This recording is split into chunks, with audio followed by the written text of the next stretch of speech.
Eu sou Mário Persona e essas são as respostas que eu dei aos que me perguntaram sobre a Bíblia. Você leu Atos, capítulo 2, versículo 38 e ficou em dúvida se nós recebemos o Espírito Santo quando nós somos batizados nas águas. A resposta será longa por envolver muitos aspectos que são hoje pouco entendidos pela cristandade. Portanto, procure uma poltrona confortável para ouvir tudo o que eu vou dizer e comparar com a sua Bíblia.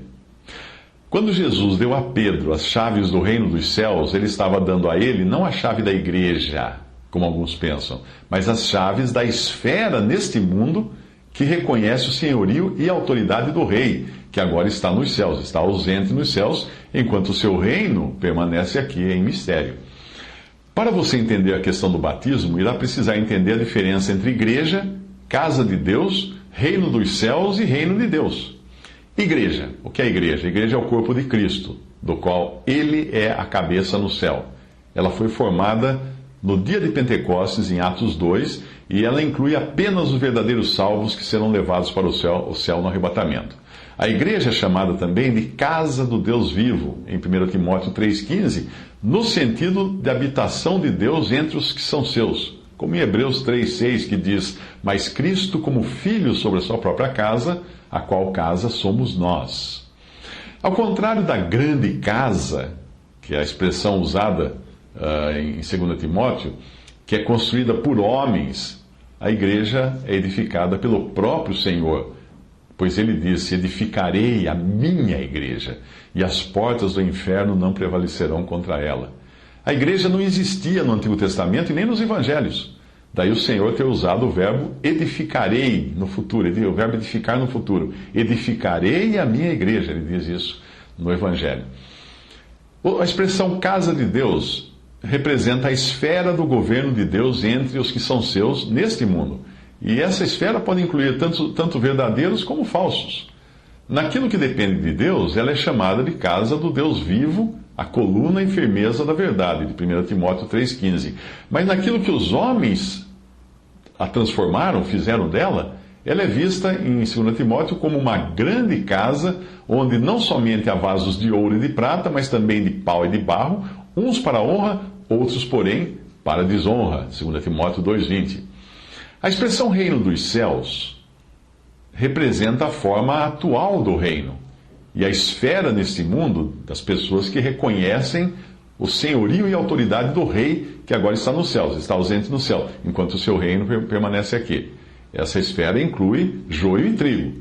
O termo aparece predominantemente em Mateus, reino dos céus.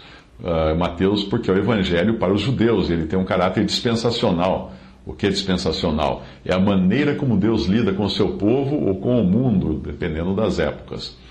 Hoje se costuma também falar dessa esfera, reino dos céus, como a cristandade, que é um termo não bíblico, mas que dá a entender um conjunto daqueles que professam ser cristãos, sejam eles falsos, sejam verdadeiros, sejam joio, sejam trigo. Já reino de Deus é semelhante à expressão reino dos céus, e porque ele aparece, essa expressão reino de Deus aparece nos outros evangelhos, não especificamente em Mateus. E ela tem um aspecto mais moral do que dispensacional. O reino de Deus também está conectado a Jesus quando andava neste mundo. Pois quando ele esteve aqui, ele disse: o reino de Deus está entre vós, está entre vocês. Lucas 17:21. Ele disse também: é chegado a vós o reino de Deus. Mateus 12:28. Porque o rei estava ali com eles. No reino dos céus existe de tudo, de bom e de ruim. Tem joio e trigo, como fala Mateus 13:24-30. E é bom lembrar que o joio é muito parecido com o trigo. Porém, não é trigo. Ele é parecido só. No reino dos céus, tem aves dos céus nos seus ramos, aninhadas nos seus ramos, em Mateus 13:31-32. E aves representam agentes malignos, conforme o Senhor explicou na parábola da semente que é semeada à beira do caminho. Vêm as aves e arrebatam a semente, e as aves ali nos falam de agentes de Satanás. Fermento, Mateus 13:33, é uma figura de má doutrina que foi introduzida por quem não deveria ensinar, no caso, uma mulher. Em Mateus 16, versículo 6 também nós aprendemos isso. Peixes bons e ruins, de Mateus 13, 47, também é algo que tem no reino dos céus. Além disso, o reino dos céus está no mundo e não nos céus. Em Mateus 13, 44 e 13, 38, fala que o campo é o mundo.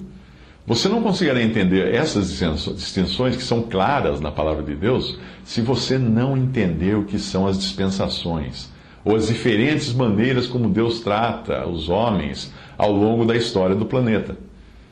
Juntando tudo, nós temos aquilo que Cristo edifica, que é a igreja no sentido de casa do Deus vivo, e que contém apenas os salvos, e temos também aquilo que o homem edifica, como instrumento de Deus nesse mundo, por meio da pregação e do batismo.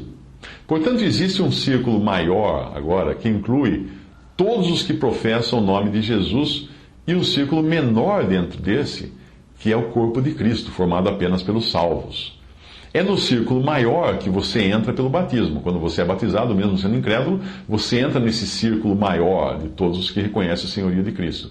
Veja esta passagem, Mateus 16, 19. Eu te darei as chaves do reino dos céus, e tudo que ligares na terra será ligado nos céus, e tudo que desligares na terra será desligado nos céus. O Senhor não deu a Pedro as chaves da igreja, e nem a chave dos céus. Ele deu as chaves do reino dos céus. Portanto, ele deu a chave dessa esfera ampla de profissão cristã, desses falsos e verdadeiros que se declaram seguidores de Jesus ou dizem acreditar nele. É o que hoje nós chamamos de cristandade. São chaves de uma esfera administrativa. Daí a ideia do ligar e desligar, que são ações tomadas aqui na terra, mas que são reconhecidas no céu porque são tomadas com a autoridade que o Senhor Jesus deu, em nome dele. Mas apenas para as coisas desta vida. Nunca esse ligar e desligar tem a ver com as questões eternas, como a salvação da alma. Ninguém tem o poder de ligar ou desligar a salvação de ninguém. Em Mateus 18, 18, essas práticas administrativas seriam também dadas à igreja para que, por meio de 2 ou 3 que tomassem essas decisões práticas e administrativas em nome de Jesus, razão pela qual elas seriam reconhecidas nos céus, porque elas teriam a autoridade de Cristo para serem reconhecidas no céu. Mas é preciso entender que isso acontece na esfera da casa de Deus e da comunhão. A igreja ou assembleia pode incluir ou excluir alguém à comunhão, mas nunca incluir ou excluir uma pessoa à vida eterna. Mateus 18, 18 diz que em verdade vos digo que tudo que ligardes na terra será ligado no céu, e tudo que desligardes na terra será desligado no céu. Também vos digo que se 2 de vós concordarem na terra acerca de qualquer coisa que pedirem, isso lhes será feito por meu Pai que está nos céus. Porque onde estiverem 2 ou 3 reunidos em meu nome, aí estou eu no meio deles. Porque onde estiverem 2 ou 3 reunidos em meu nome, aí estou eu no meio deles. É isso que o Senhor afirma aqui com todas as letras. O Senhor também estava dando a Pedro as chaves de uma nova dispensação. E Pedro as usaria para abrir as portas, primeiro aos judeus, naquele famoso discurso que ele faz em Atos, e também aos samaritanos, e depois, finalmente, aos gentios. Chegamos agora a Atos 2, que é a origem da sua dúvida, que é se nós recebemos o Espírito Santo quando somos batizados nas águas. Naquela passagem de Atos 2, existem 2 coisas diferentes. Primeiro, ali acontece a formação da igreja, que ocorreu naquele cenáculo, naquele andar alto, com aquelas 120 pessoas. A igreja foi formada com a descida do Espírito Santo à terra, para habitar na igreja coletivamente e no crente individualmente. Paulo, o apóstolo, a quem seria revelado depois o segredo ou o mistério da igreja, ele explicaria esse batismo do Espírito que ocorreu no dia de Pentecostes, portanto, apenas uma vez. O batismo do Espírito Santo só aconteceu uma vez naquele dia de Pentecostes, não acontece mais. Paulo explica assim, em 1 Coríntios 12, de versículos 12 a 13. Porque, agora perceba que ele está escrevendo para gentios que se converteram, os coríntios eram gregos, muito tempo depois do que aconteceu lá em Atos. Agora veja o que ele diz. Portanto, assim como o corpo é um, e tem muitos membros, e todos os membros, sendo muitos, são um só corpo, assim é Cristo também. Pois todos nós fomos batizados em um Espírito, formando um corpo, quer judeus, quer gregos, quer servos, quer livres, e todos temos bebido de um Espírito. Para você não confundir o selo do Espírito, que é descrito em Efésios 1,13, quando depois de ouvirmos o Evangelho e termos crido, nós somos selados com o Espírito Santo da promessa, procure pensar no que aconteceu em Pentecostes como a inauguração da igreja. Inaugurações acontecem uma vez só, uma única vez. O que vem depois da inauguração são os elementos que são adicionados àquilo que já foi inaugurado uma vez.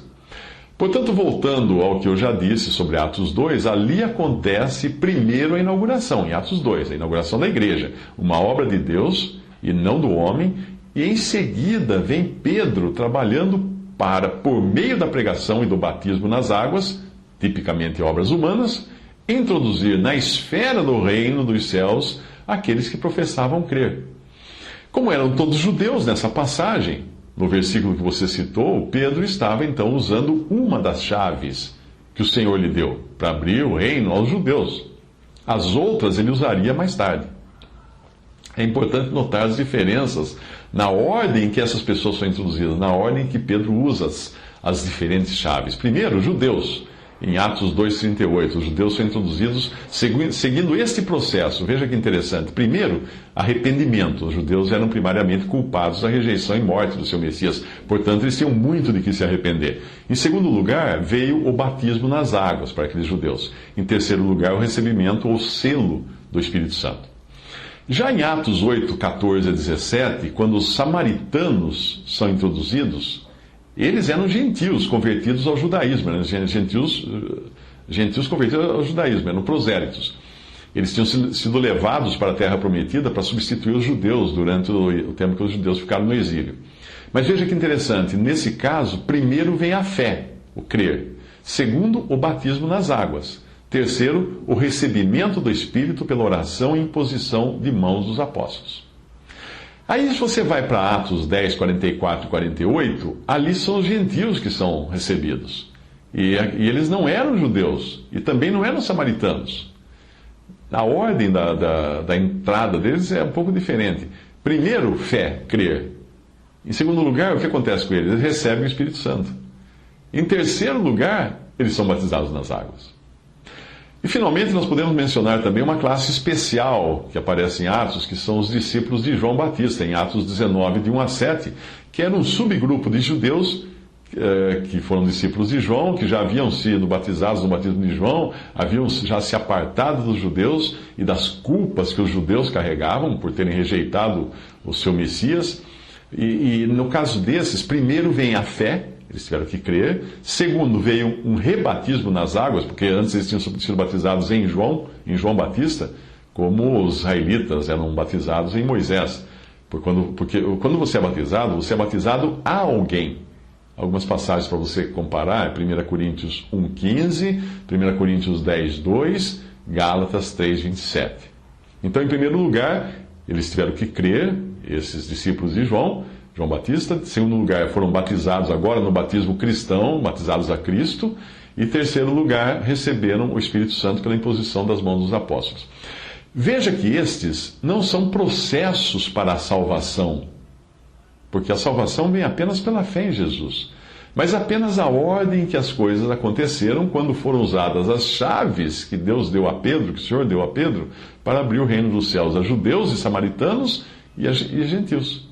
Entenda também que o livro de Atos é um período de transição entre o que era testemunho de Deus no mundo, que era o judaísmo, os judeus, e o que passou a ser o testemunho de Deus no mundo, que é a igreja hoje. Considerando que hoje Israel foi deixado de lado por um tempo, por ter rejeitado o Messias, o testemunho de Deus na terra é formado por judeus e gentios que se converteram e foram feitos igreja, o corpo de Cristo.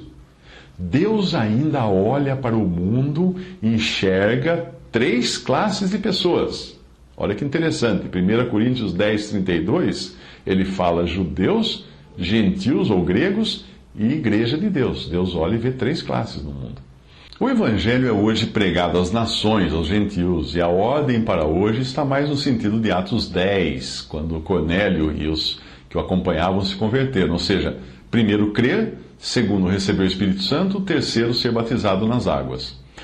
Talvez aqui você pergunte por que alguns batizam crianças, e eu respondo que não existe na Bíblia batismo de crianças, mas existe na Bíblia batismo de casa ou família. Mas voltando ao assunto, veja que no caso dos gentios, o recebimento do Espírito Santo aparece vindo antes da introdução formal pelo batismo nas águas da pessoa no reino dos céus. E, por consequência, da sua introdução na casa de Deus, que é feita pelo batismo. O batismo acaba colocando essa pessoa também na esfera da grande casa. Infelizmente, ela vai parar na grande casa, que é hoje o aspecto exterior que a casa de Deus acabou assumindo. O que ocorre antes do batismo nas águas é a ordem dada em Efésios 1,13, que é ouvir, crer e ser selado com o Espírito Santo. A Bíblia diz assim: em quem também vós estáis, depois que ouvistes a palavra da verdade, o evangelho da vossa salvação, e tendo nele também crido, fostes selados com o Espírito Santo da promessa.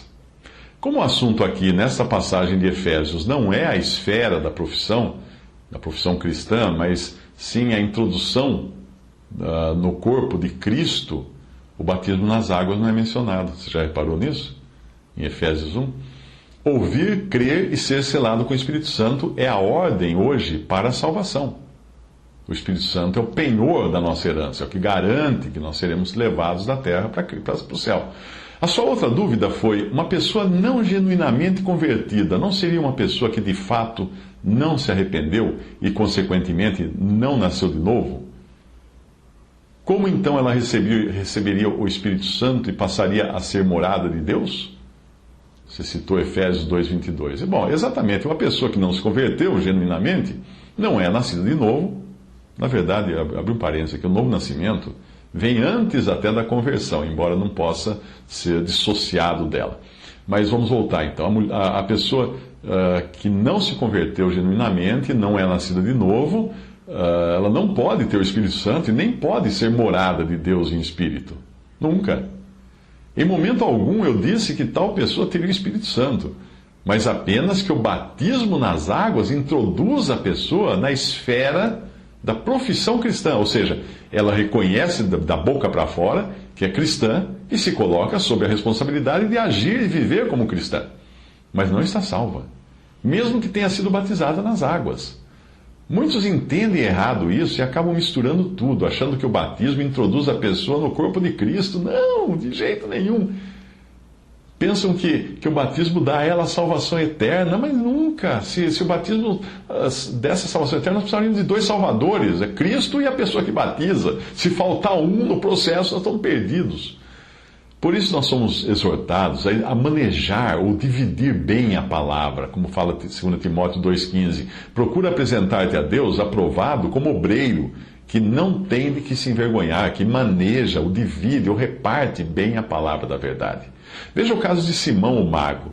Ele se converteu, entre aspas, ou seja, ele creu da boca para fora.